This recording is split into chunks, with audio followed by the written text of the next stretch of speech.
Hey everybody. So today I want to talk about what I call the three-part swing.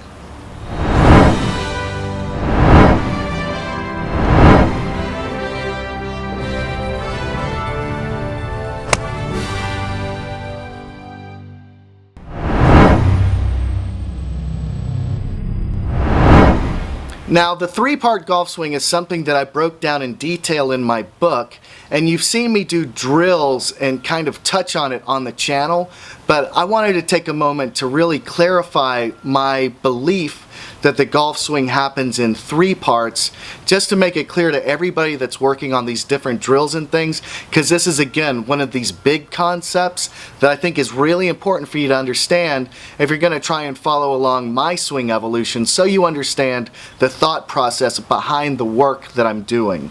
So essentially, I believe that the golf swing takes place in three distinct parts. Most people talk about the golf swing as two parts.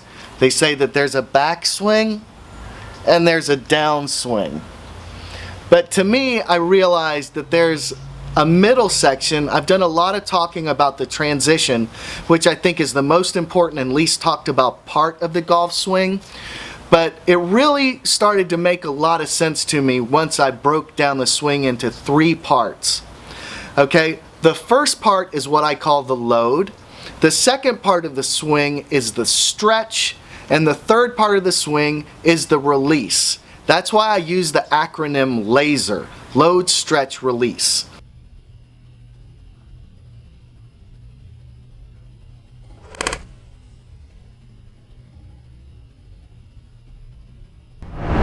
So the first part of the swing is our load. I believe that the weight does go into the right side. We don't leave it over the left side in my system, but we go over to the right side, but we're ready to fall. So it's not like we're moving to our right like this. This is where I used to have a big problem.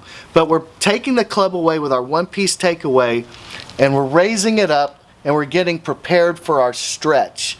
Now the stretch is the second part of the swing, and this occurs when our weight starts to move back to the left.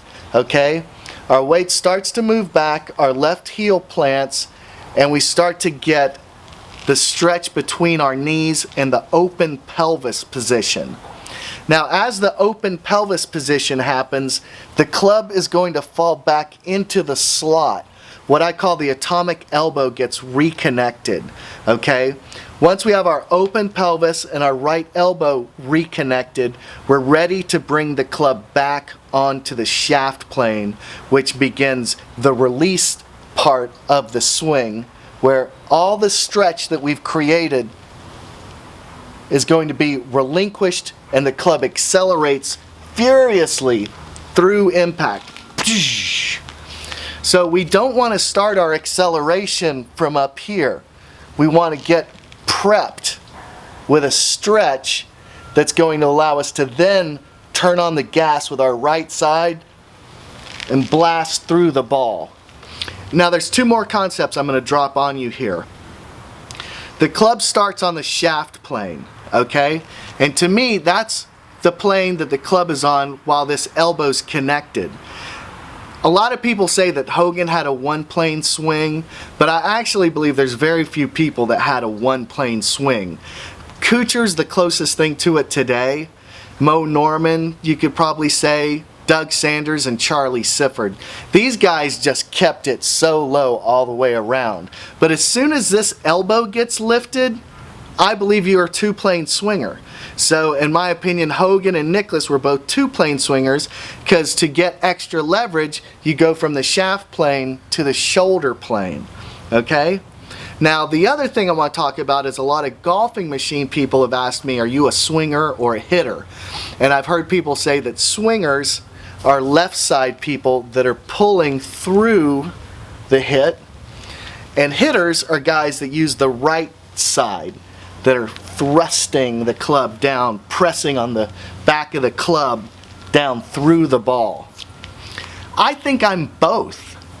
What I want to feel at the top is I want to feel my left side starting the pull while the club drops down, but I feel a stretch down my left side that starts my downswing.